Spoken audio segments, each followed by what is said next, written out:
Hey guys, welcome back to the channel. I'm Lukinous Monster. Today we're going to be comparing the three canon versions of the Scarif Stormtrooper that we have in the Black series. Now, I say canon versions just because we have like the carbonized version in the line, which is not a real like on-screen appearance. So yeah, these are the three versions that we have in the Black series that we actually saw on screen. And today we're going to be comparing them based on 5 categories: the packaging, the accessories, the paint apps, the sculpting, and Luke Ness opinion.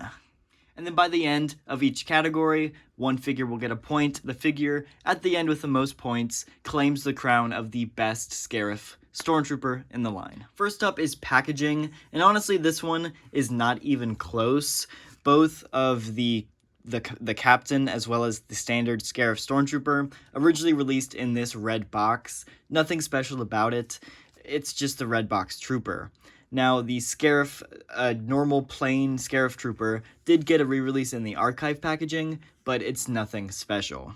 But the Andor Trooper, all the way on the right, actually did get released in its own Galaxy-style packaging, and so it had the nice mural artwork on the side, as well as this like reddish-orange color, which is much more interesting than the standard red box packaging. So overall, I think this one's pretty easy. The packaging point goes to the Andor Trooper.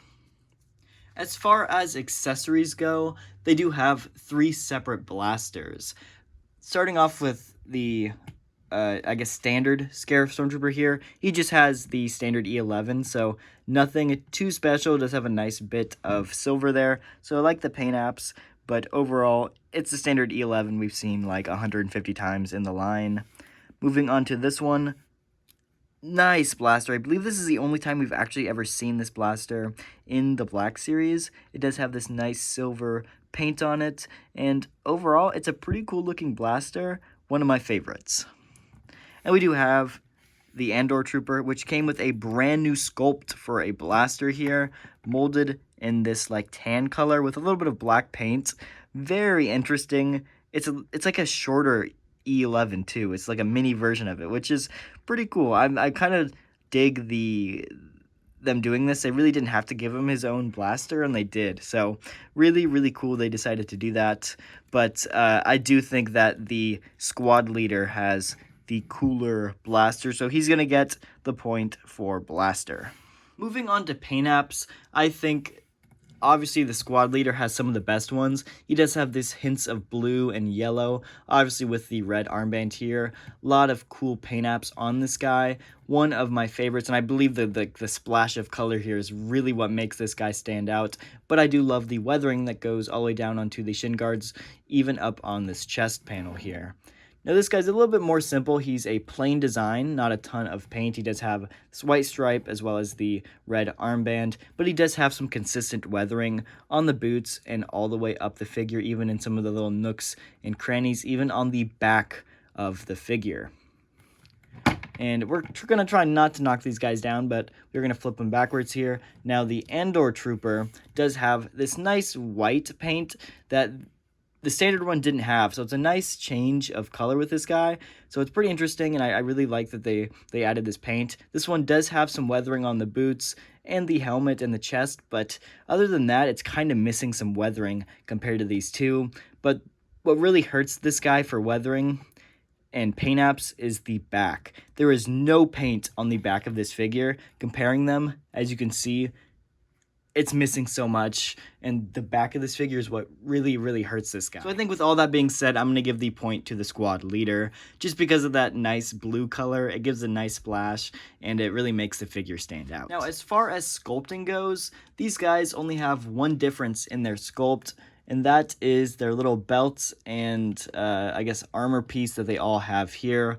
All 3 of these are different on each figure. Now, obviously, the squad leader has this more hard plastic comma piece, which is really nice, and it is pretty nicely sculpted.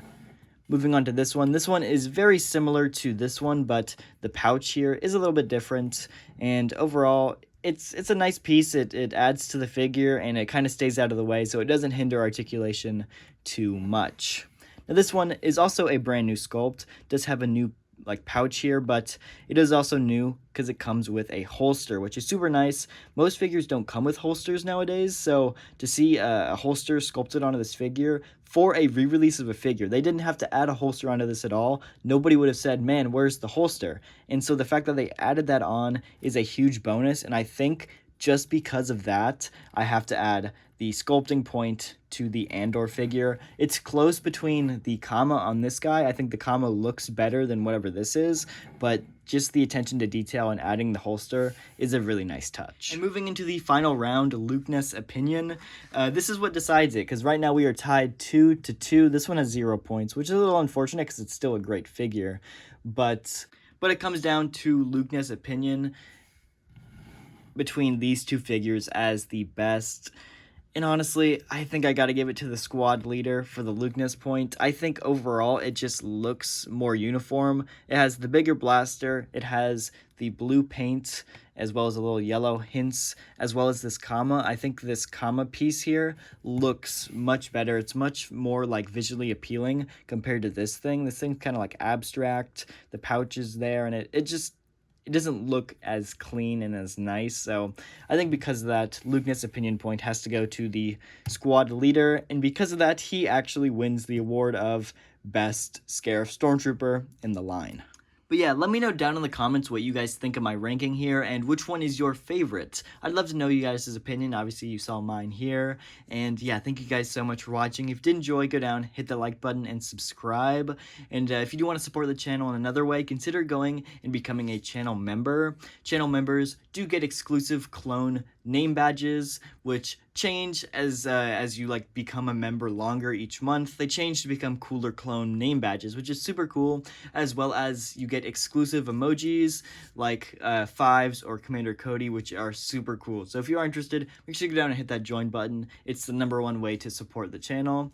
And yeah, thank you guys so much for watching. I'll see y'all in the next video.